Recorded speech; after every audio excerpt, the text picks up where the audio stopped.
It's no longer a top job in college football. Now, before everybody goes crazy in the comments section and the Duck fans start quacking at me, now Oregon, they just fired last night, Tuesday night, they fired Mark Helfrich, which I think we all saw coming.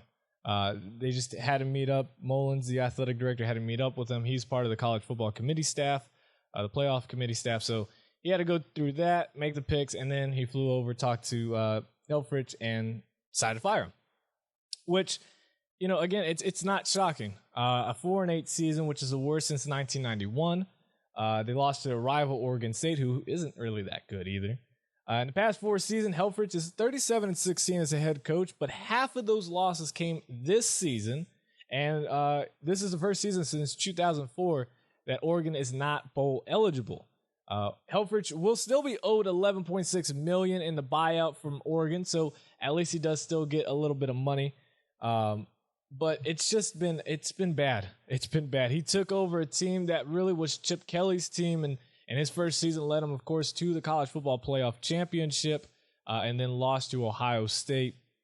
But Oregon faltered this season with a 5-game losing streak, finished at the bottom of the Pac-12 North with just 2 conference wins. And this is where I'm getting to, where it's no longer a top college football coaching job.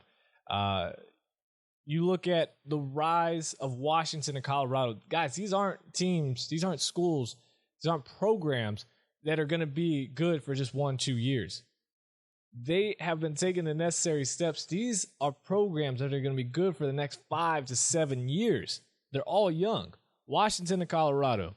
USC is on their way back, and once they get that momentum going, USC starts to pick up some good recruits, and USC can get back to the top, and everybody loves Clay Helton. So, again, I bite my words on that with Clay Helton. Great job by him, and USC is on their way back now.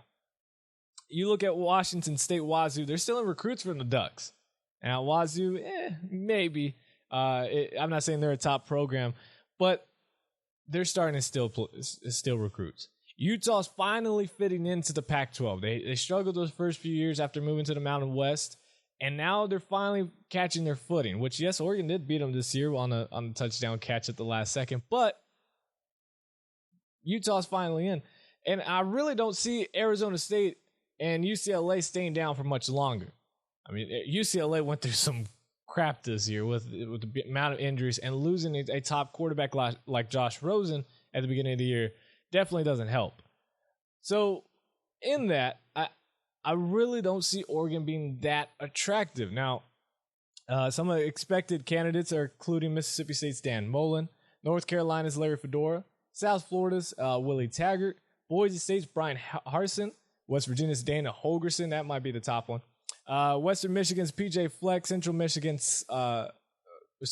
Florida's Scott Frost, who was the former offensive coordinator last season, and is in his first year of coaching at Central Florida, could he return back to Oregon?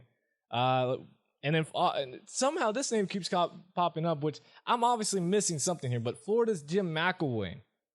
There's got to be some type of connection that I just missed when I was going through this and putting this together, that the reason why he's could leave the University of Florida, an SEC program, for the University of Oregon.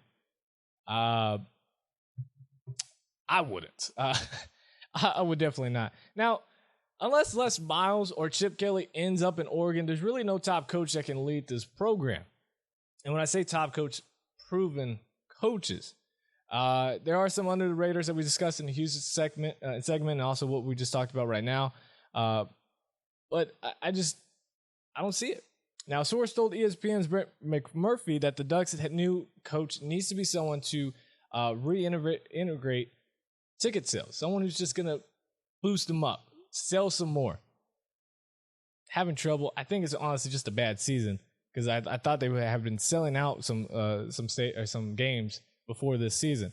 Now, in 2009, something that's pretty interesting that leads into our topic here a little bit later in the show.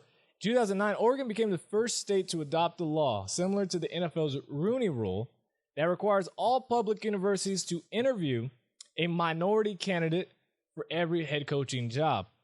Now, the only candidates that we talked about that are a minority candidate are South Florida's Willie Taggart, and he's building a program in South Florida, so he's definitely worth considering. Now, Chip Kelly that is something that obviously is going to be talked about. It's already been talked about, and it's going to continue to be talked about until Oregon actually hires some coach. Now, of course, Chip Kelly said earlier this month, quote, "I'm not looking to go back, and that's what I've always said. So I don't know how it stayed a story," end quote. Well, I mean, you kind of build that program. So that's why it's going to continue to be talked about. I don't think Chip Kelly will go back. He seems pretty stern on staying in the NFL, which doesn't make sense to me because he's not getting it where it's just not working out, dude. It's you're not that good of a coach. You know, his only year that he won was a team that was made by Andy Reid. That was still his team. After that, Eagles have faltered, and then he's now with the 49ers. It's not any better. It's definitely not even better. So, you know, Oregon is just, you look at the other coaching jobs out there and what have already taken place, Oregon is just kind of falling down, and they might be a program where it wasn't that long ago that Oregon wasn't a much talked about program. It might have fallen back into that rut.